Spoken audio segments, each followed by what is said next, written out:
to gain knowledge and meaning in their lives, to read as part of that, and to connect with others. And so I think if you can take those kinds of elements and combine them in a sense of really meeting people where they are, I still believe there's enormous potential for the role of books in our society. It's interesting. We've done a lot of work on the information needs of communities and on the role of the internet in people's lives. And what I hear increasingly from Americans is a search for coherence and a sense of meaning about things. We have information from all sorts of places which help us think about things. And libraries sit at the core of that sense of desire for coherence and meaning. And I think books help people create that. So again, if we're starting from where people are starting from, I think there's enormous potential here. If we're simply trying to push books outside of that context, that may be a different, that may produce different results than what I'm talking about. Lori. Lori Borman, American Libraries.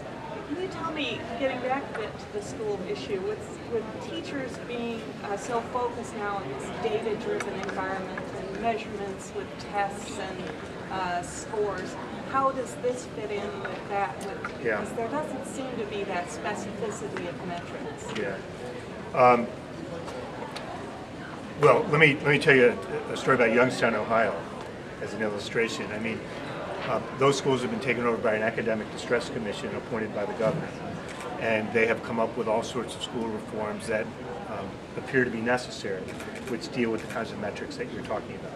But when we actually started to engage people in that community about what they saw as some of the challenges in terms of ensuring a good education for all children, they started talking about things like, we have a narrative about our children in this community that most children can't learn.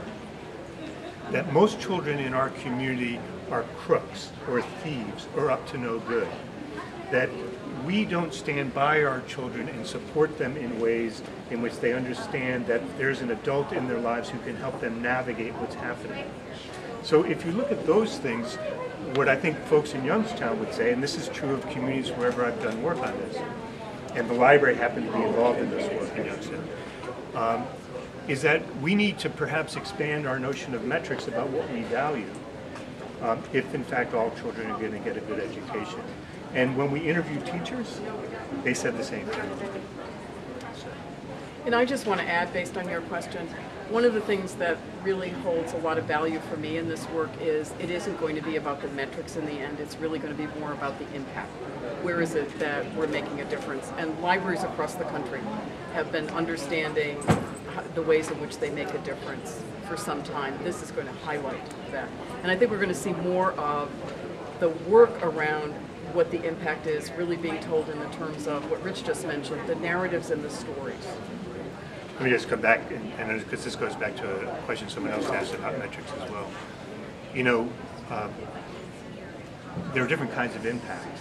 One of the kinds of impacts that the Institute looks at is whether or not we're creating a stronger civic culture in our communities, where our public discourse is healthier, where there are more safe places for people to come together and talk about issues, where we have leaders that people trust, where we have institutions that hold the credibility of people who live in that community, where we have networks where people can share ideas and innovate together.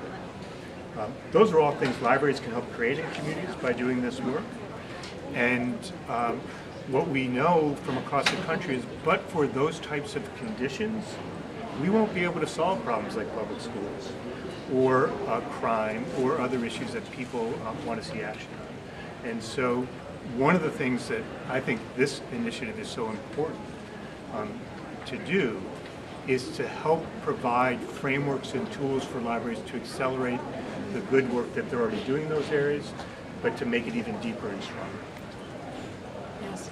How open is this initiative to new ideas coming forward now? Or are the ideas pretty set for the future? Yeah, let me take a crack at that. The Institute approaches its work, we're sort of a hyper-learning organization, and so our work has continued to evolve over the years. There are new things being added literally every week.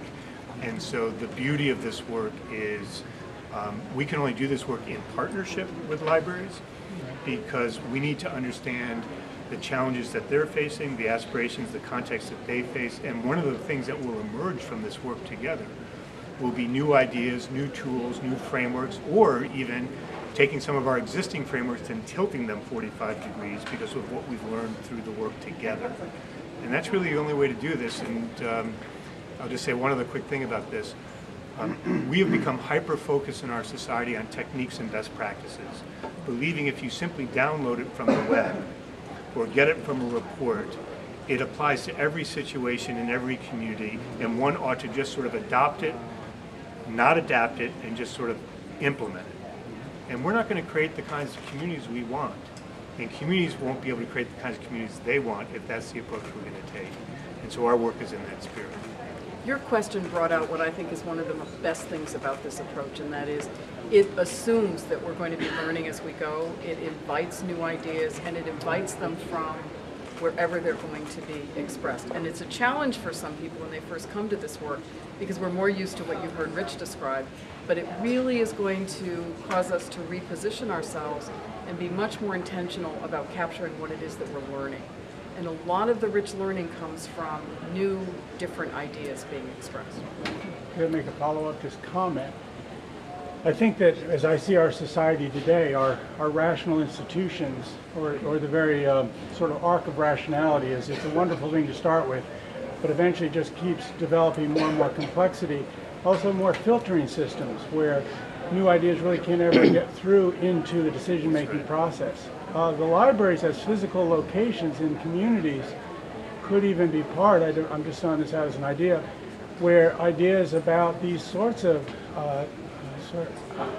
innovations that are really necessary for our whole society.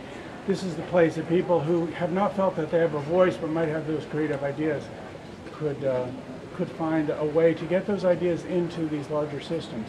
Because right now those systems are pretty closed. They really are. So I just comment on this. And I think the library in most of the communities, and it doesn't matter what type of library, is often recognized to be as a place where that can actually happen. And this will heighten our what we already have. This will be one of the strengths or the assets that we'll be bringing. One quick example, in Youngstown, Ohio, you heard Colin Sears talking, in an initiative we're moving forward with there. One of the express purposes with the library and other partners in the community is to open up what we call innovation spaces, where the community can continually learn from itself and from others and start to generate the kind of innovation that's going to be required to move things forward. So I couldn't agree more. So there have been earlier attempts to use libraries as community centers. National Issues Forum was one, and nothing really took off and became a big thing. Why do you think this will make a difference? You can go first. Yeah, well, I have a long-standing relationship with National Issues Forum and the Kettering Foundation, so I know their work well, and it's good work. I think what's different about this is that we're talking about not simply creating forums. We're talking about libraries and librarians examining what space they occupy in the community and how they can help further develop the civic culture of communities. And that's a fundamentally different frame. It's the difference between having a larger purpose and figuring out how you can help animate that purpose with others in the community versus implementing a single forum. And what, at least from the Institute's point of view, what we know is when we can take that broader view and create the kinds of skills and tools and frameworks that enable people to take action in their own communities, then it's not simply a matter of one forum here or another forum there or this program or the next program. It's thinking about what's the thrust we need to create and where do these different things like National Issues Forums, which is a wonderful program, or Everyday Democracy, where do those fit into the larger scheme that we're trying to create? And then you've got actually, then you're in a different game. And I think what we need to do is change the game we're in order to create the kind of communities that people want. And my answer is very simple. It's because it is the library.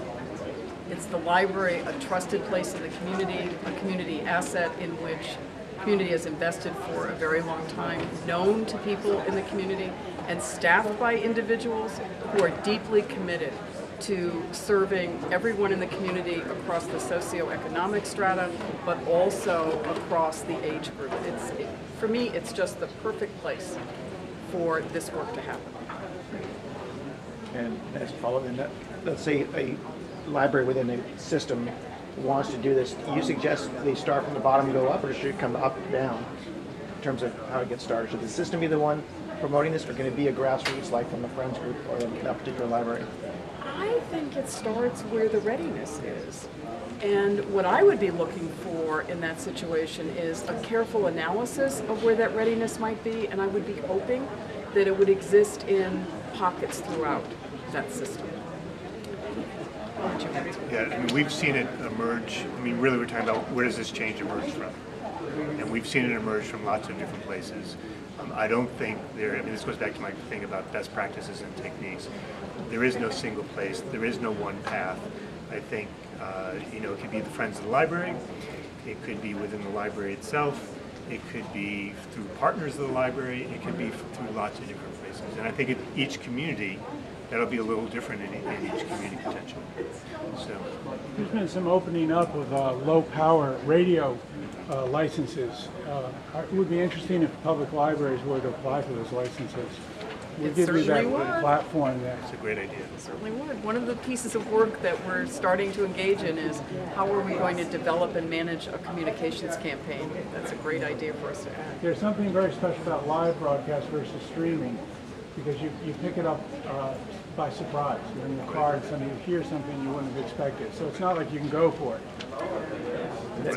That also brings up the point, like, let's say you have a call for a meeting and you get 60 people, which seems like a good turnout. But your community might be 40,000 people. So how do you know it's representative of what the big issues are? And maybe technology like a radio or some other kind of social outreach, digital outreach is the way to go. What have you guys done in that? Yeah, it's one of the things we teach, actually. What one looks for in this kind of work. Look, this is not scientific work. This is the work of communities, right? So what you're looking for are patterns. Do you see patterns over time in the kinds of things that you're hearing from the community? And I'm sure as you've engaged in this work in your community, those patterns become pretty unmistakable if you listen long enough and hard enough. And what I always say to folks is there's a basic test you want to be able to take as a listener. And it goes something like this. Could you stand on a table in the middle of your community with people surrounding you from different parts of your community and reflect back to people what you've heard? And in the reflecting back of what you heard, would they tell you that they believe you, that you've captured the kind of language that reflects what's meaningful to them, that you've captured or reflected their aspirations and concerns? If you can meet that test, you're in pretty good shape.